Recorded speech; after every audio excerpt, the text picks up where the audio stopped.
Bismillahirrahmanirrahim. Dear students, my name is Mushtaq Ahmad, your physics teacher.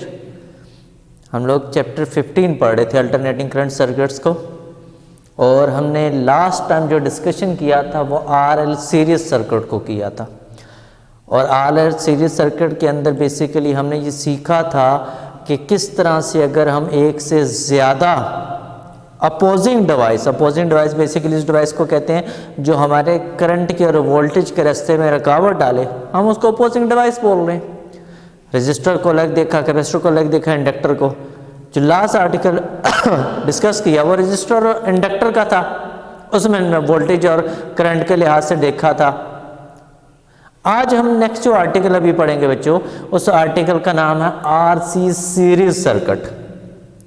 और इस RC series circuit के अंदर बेटा हम लोग कोशिश करेंगे समझने की कि सर्किट के अंदर अगर रजिस्टर को और कैपेसिटर को लगाया जाए तो हमारे पास ओवरऑल किस किस्म का बिहेवियर आता है। हमने जो अभी तक चीज़ें पढ़ रखी हैं, अगर हम उनको रिव्यू करें, रिवाइज करें, तो हमने ये पढ़ रखा है कि जब एक सर्किट के अंदर रजिस्टर मौजूद हो और उसमें से अल्टरनेटिंग वोल्टेज को फ्लो करवाया जाए तो वोल्टेज की वजह से करंट आएगा। और हमने ये भी सीख रखा है कि वोल्टेज और करंट इन फेज होते हैं इन केस ऑफ रेजिस्टेंस और रजिस्टर। लेकिन साथ में हमने ये भी पढ़ रखा है कि अगर सर्किट के अंदर एक कैपेसिटर मौजूद है तो कैपेसिटर क्या करता है? कैपेसिटर बेसिकली चार्जेस को स्टोर करवा रहा है, तो करंट पहले आता है, उसकी वजह से पोटेंशियल आता है। तो करंट लीड करता है किस पर? वोल्टेज पर।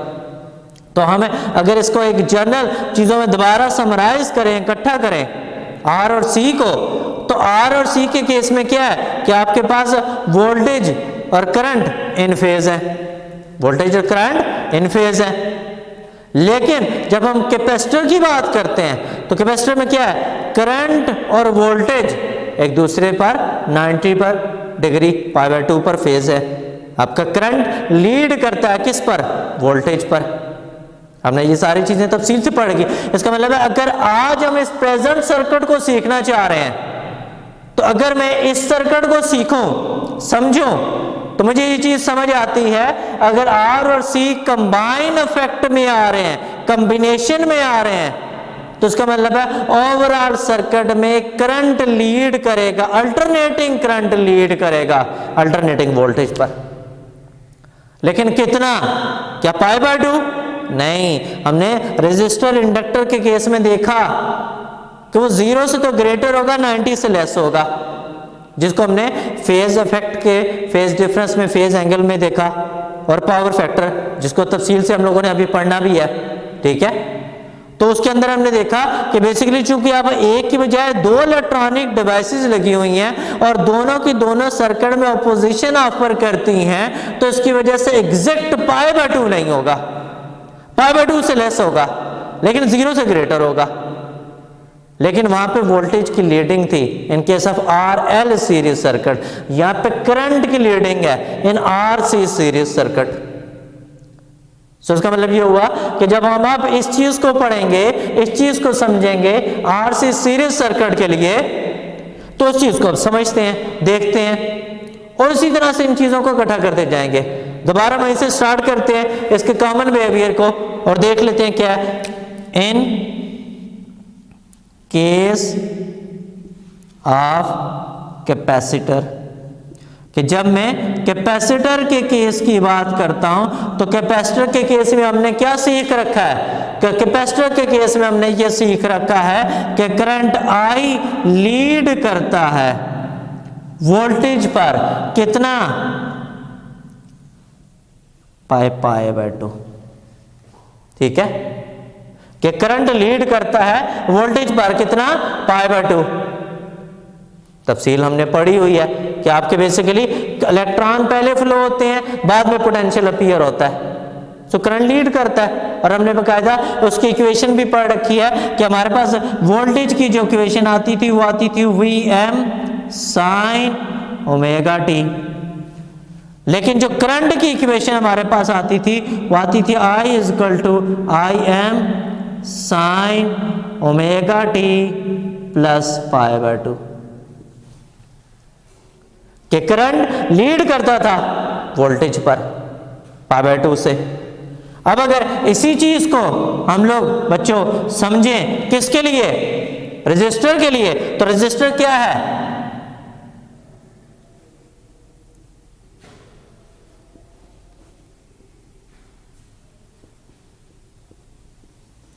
इन केस ऑफ रेजिस्टर, जब हम इन केस ऑफ रेजिस्टर की बात करते हैं तो रेजिस्टर के केस में क्या है, रेजिस्टर के केस में पता है V and I are in phase, ये दोनों इन फेज होते हैं।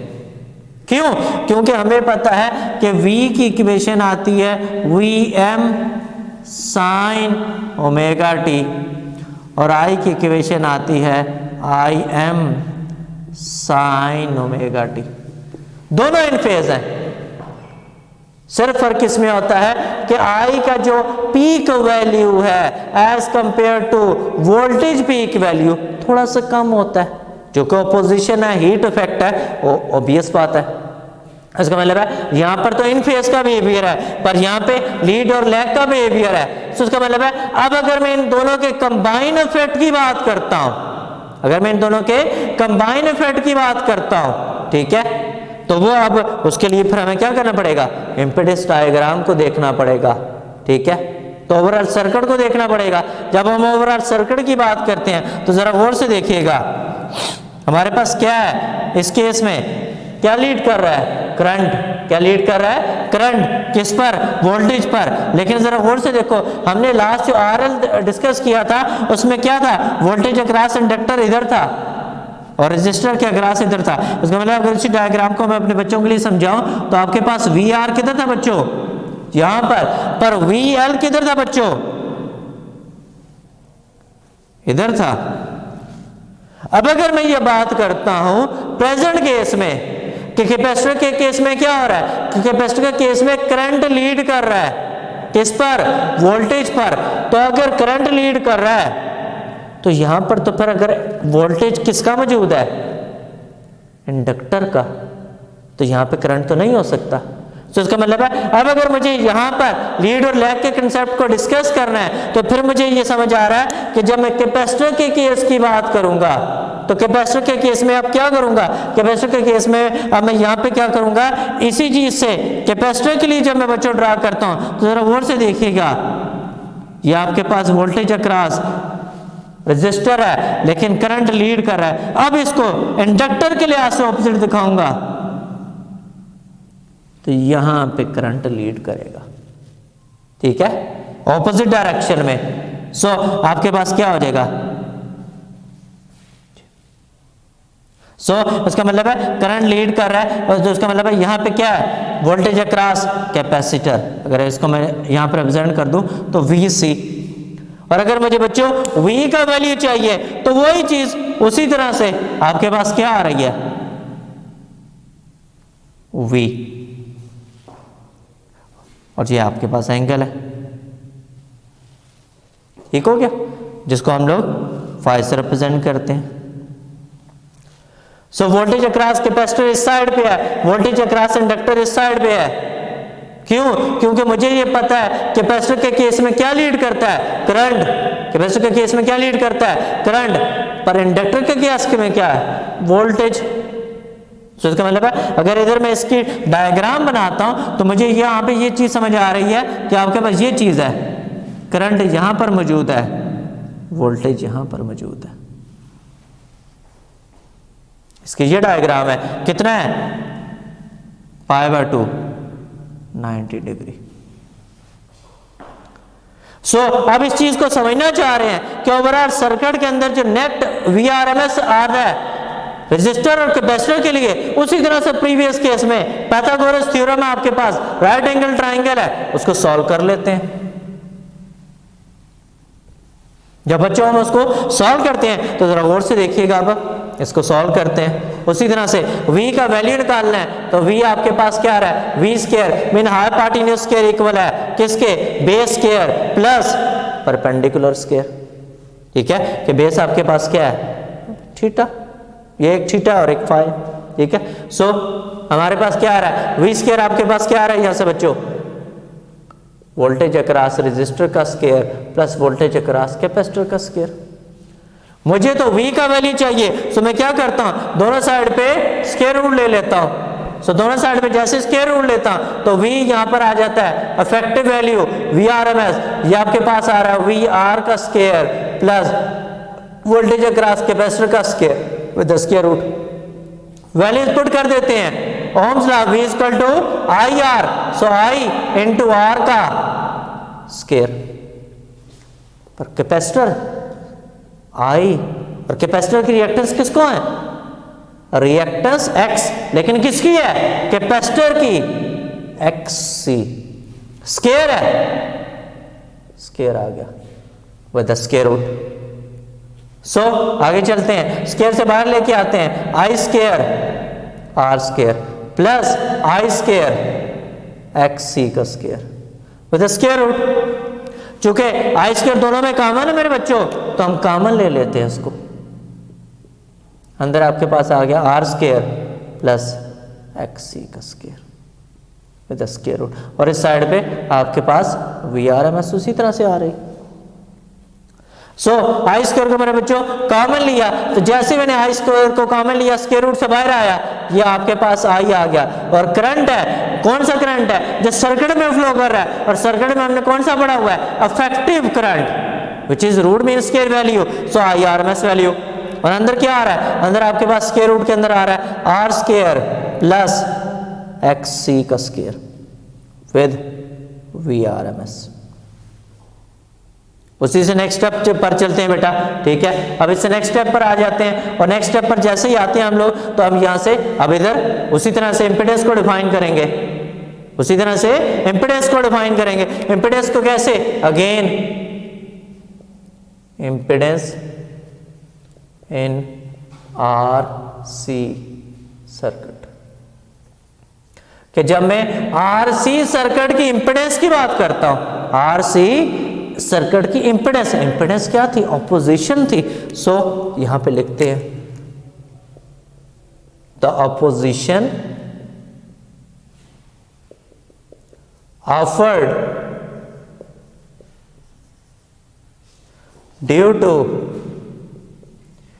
combination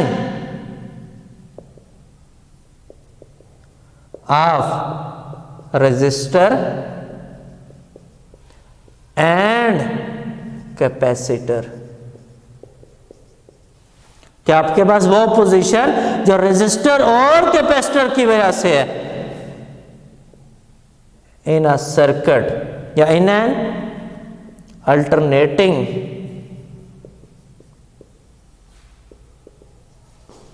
circuit is called impedance, कि इसको हम impedance कहते हैं, denoted by Z, कि इसको हम Z से रिप्रेजेंट करते हैं। अगर हम इसको बच्चों Z से रिप्रेजेंट कर रहे हैं तो ये Z कहां से आएगा, ऑपोजिशन है, ओम लॉ क्या था, V equal to IR, V equal to IR, so V equal to IR, तो यहां पे क्या है VRMS IRMS, लेकिन ऑपोजिशन क्या है Z। इसका मतलब है कि Z यहां पे किसके इक्वल आ रही है बच्चों, Z यहां पे आ रही है VRMS डिवाइडेड बाय IRMS। और गौर से देखें तो जरा गौर से देखिए, इधर आपके पास VRMS equals to IRMS into this लिखा हुआ है। इसका मतलब है अगर मैं यहां से वैल्यू निकालूं तो जरा गौर से देखिएगा, VRMS डिवाइडेड बाय IRMS क्या आ रहा है, R स्क्वायर प्लस XC का स्क्वायर विद स्क्वायर रूट। इसका मतलब है ये इक्वेशन मुझे VRMS ओवर IRMS की वैल्यू दे रही है, ये वैल्यू दे रही है। इसको मैं अगर इक्वेशन 1 कहता हूं, अगर इसको मैं इक्वेशन 1 कहता हूं, तो अब यहां पे क्या करूंगा, यहां पे मैं क्या करूंगा, वैल्यू रिप्लेस कर दूंगा। VRMS ओवर IRMS वहां पे इक्वेशन 1 है, तो इक्वेशन 1 की वैल्यू दोनों को आपस में कंपेयर कर दिया, तो कंपेयर किया तो Z क्या आया बच्चों, Z यहां पर आ रहा है R स्क्वायर प्लस XC का स्क्वायर विद स्क्वायर रूट। ये आपके पास वो इम्पिडेंस आ गई, वो अपोजिशन आ गई जो सर्किट में किसकी वजह से है, रेजिस्टर और कैपेसिटर की वजह से, रेजिस्टर और कैपेसिटर की वजह से, कि जब एक से ज्यादा इलेक्ट्रॉनिक डिवाइसेस मौजूद हैं तो उनकी नेचर क्या है।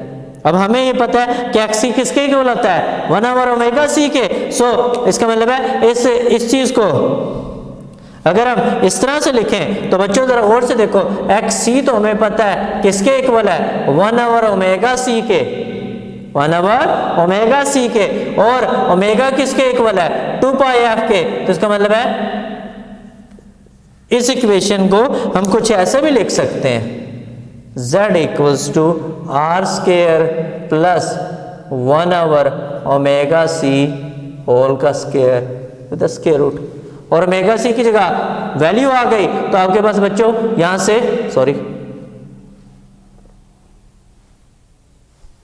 ठीक है।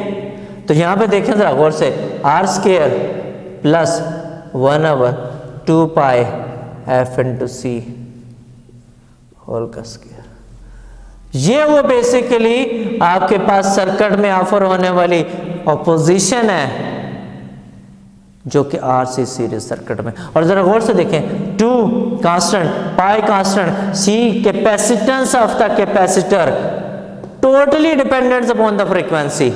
तो वो जो एसी सर्किट आपके पास सर्किट में गिवन है, वो जो एसी सिग्नल दिया जा रहा है वो किस फ्रीक्वेंसी का है, लार्जर फ्रीक्वेंसी है, स्मॉलर फ्रीक्वेंसी है, एवरेज फ्रीक्वेंसी है, किस किस्म की फ्रीक्वेंसी है, उसकी बेस पर आपकी इंपेडेंस डिफाइन हो रही है, उसकी बेस पर आपकी इंपेडेंस डिफाइन हो रही है।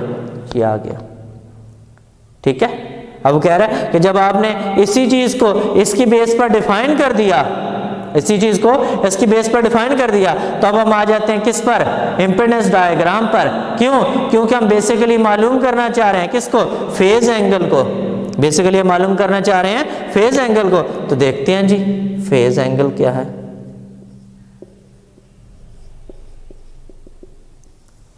फेज एंगल की बात करते हैं। वो डायग्राम हमने शुरू में प्लॉट की हुई है, दोबारा से इसको ड्रा कर लेते हैं।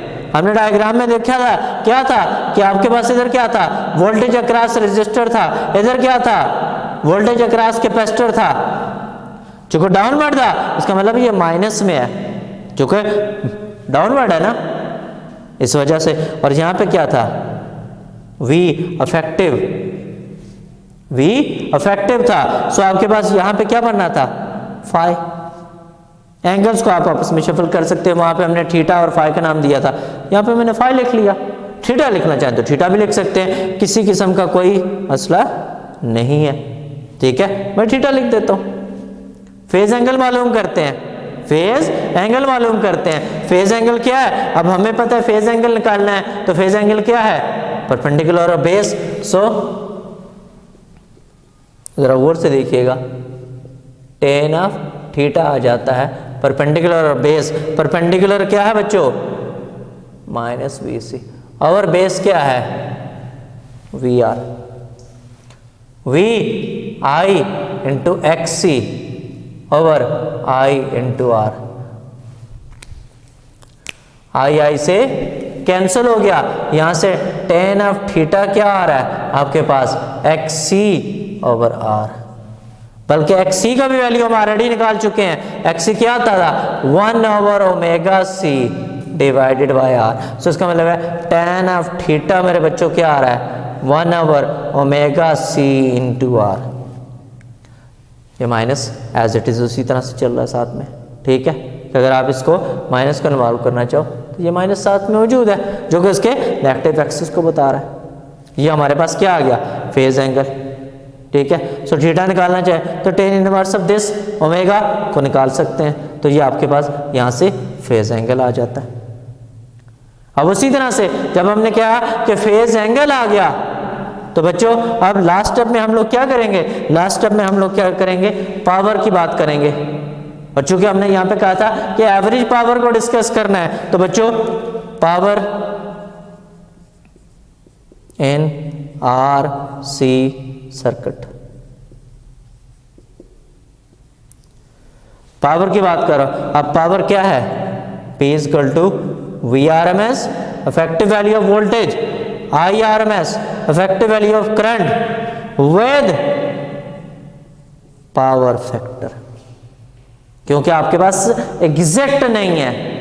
अब ये कहा पावर फैक्टर जिसको हमने तफसील से पढ़ना भी है, ठीक है। अब अगर इन चीज़ों को संभल करें, ठीक है, तो इस चीज़ को cos फाई को इस केस में समझना है, ठीक है। तो क्या है cos फाई किसके इक्वल है,